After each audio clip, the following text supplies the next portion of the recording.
Okay na imbag nga aldaw kada kayo amin nga awan labas sa kadagiti kakailyan na ken amin anaka tune iti Radio Sagada 104.7 FM. Itatada iti bisita tayo wenno iti special programa tayo itatang aldaw anagapuda iti opisina iti TESDA. Ket syakmat ni Manong yung Rapi may sa good broadcaster iti Radio Sagada 104.7 FM. Iti area mamu tayo man daytoy bisita tayo itata ani Sir ni PD wenno Provincial Director iti TESDA ani Sir Felix Berto Matuti Jr.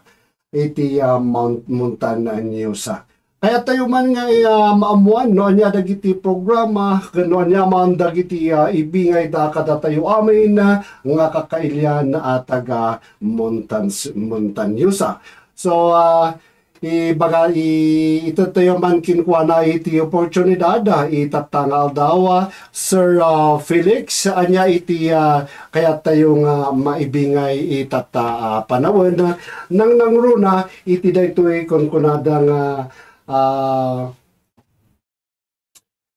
daytoy WCO noan niya iti programa na daytoy iti Mountain Province ken noan niya iti kayat nga ipaay daytoy WCO iti Montañusa nga itakta nga panawang ket isu iti madama nga dakkel sursuruten wenno programa iti TESDA Sir Felix. Nagasat nga aldaw tayo amin mga kakailian nga taga Mountain Province. Siya ni Felix Berto Matute Jr. ti Kabarbaro nga installed nga Provincial Director ti TESDA Mountain Province Provincial Office. Ket mapadayawan ako na iti kaadaktat na ditoy nga umay mangibingay, umay mangidiscuss dagiti agdama nga programa ken inisyatibo iti TESDA para kada tayo amin nga umili. Ket dakiluna iti yaman ko iti Radyo Sagada 104.7 FM. Iti daytoy nga oportunidad wen oras nga inted da kanyami tapno may maibingay dagiti advokasya iti TESDA. Sir Felix, anya dagiti nila una iti daytoy WCO programa wenno nga kayat iti TESDA nga ibingay wenno nga kayat iti TESDA nga maamuan iti dagiti kakailyan na sir. Okay, yes Sir Rafi.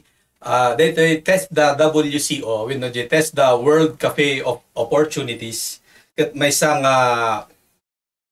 nationwide activity wenno di awagan mi nga job facilitation ken business opportunity nga i-organize iti Technical Education and Skills Development Authority in consonance with the celebration of TESDA anniversary dito buwan iti Agosto. So amin nga TESDA offices nationwide na ikan iti mandato nga conduct dito World Cafe of Opportunities. So tikang runaan nga layunin na dito nga is tapno mai-connect tayo digijay technical, vocational, education and training graduates, digijay trainees, digijay job seekers, kadagiti employment opportunities, kadagiti training programs, ken entrepreneurship support. So anyamat dagijay kang runaan nga features ti World Cafe of Opportunities. Umuna isu dijay mauawagan iti job matching and hiring on the spot. So no kung nato gamin nga World Cafe of Opportunities agin imbita iti TESDA dagiti employers from locally and abroad. So dagiti employers makiparticipate da dito nga event to offer on the spot job ag-interview da and agpull da iti potential workers nga mabalindan ton nga mayaban inton agkasapulan da manen. Ti focus na dito nga job matching and hiring on the spot is i-match da dagiti TESDA graduates iti kasapulan iti industriya. May kadua nga feature na dito World Cafe of Opportunity, si iso dijay entrepreneurship and business support. So during dito World Cafe of Opportunity tayo nga maangay into no Agosto 18 dito Provincial Multipurpose Hall dito Bontoc Mountain Province. At danto dagiti na duma-duma nga government agencies kas kuma iti DTI, DOST kan dagiti daduma pay agraman dagiti partners tayo iti private nga may mangted iti suporta para kadagiti mayat nga mangrugi iti negosyo when mayat nga patakder iti sarili da nga negosyo. So dagiti programang ited da. So may kanda ti access iti microfinancing, may kanda ti gundaway may lawlawag kanya da dagito panggap di business registration, masuruan da, ma-mentor da ken adamet dagiti da duma nga umay nga partners tayo nga umay ag display iti products da para ti data nga aldaw.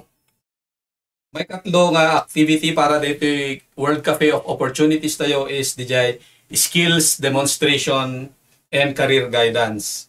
So diktal daw nga dito adda dagiti test the graduates tayo nga ag-showcase iti skills da through live demonstration. Kas kumain to no Agosto 18 dito umay nga Lunes adda dagiti trainees tayo iti test da nga ag-demonstrate panggap iti barista wenno dijay panagtimpla iti kape. At dapat dagiti trainees tayo nga ag-demonstrate iti massage therapy ken baking. Ken dijay agi-demonstrate mat lang iti beauty care wenno dijay manicure.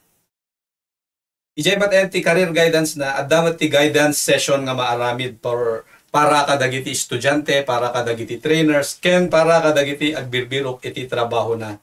So dito nga career guidance ket ag-focus iti noan niya dagiti in-demand nga courses, noan niya dagiti in-demand nga employment opportunities, ken noan niya ti nasaya at nga suruten da para iti career path dagiti estudyante tayo. May tapay nga ma-feature na diti WCO, ket dijay linkages with industry partners.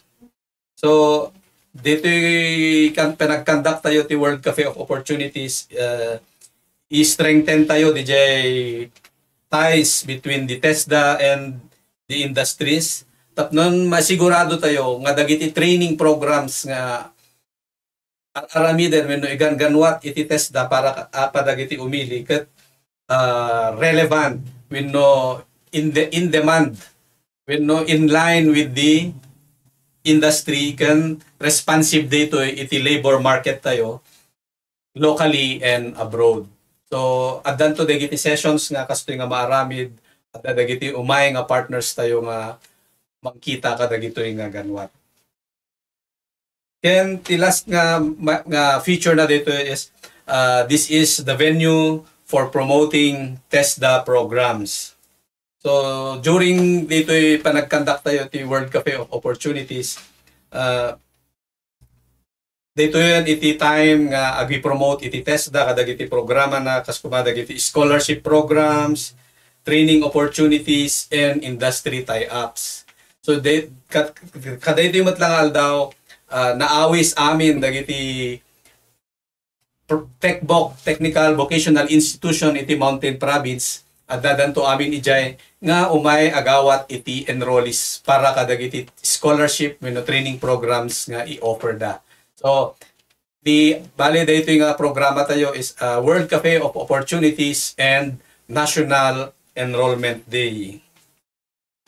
So apay nga importante launay dito nga World Cafe of Opportunities. Dito gamin TESDA World Cafe of Opportunities ket isu ti rangtay tayo tapno makita tayo dagijay gap between dagijay mayar aramid nga skills training ken dagijay employment nga adda mga kasapulan. So kasla timangyari dito yung agbalin dito nga one-stop shop for job opportunities, livelihood support, and panagtuloy iti education pathways kang runaan na kadagiti youth ti Filipino youths, dagiti out of school youth, dagiti unemployed adults, ken dagiti returning OFWs. So, dijay Sir Rafi, iti features na dito World Cafe of Opportunity.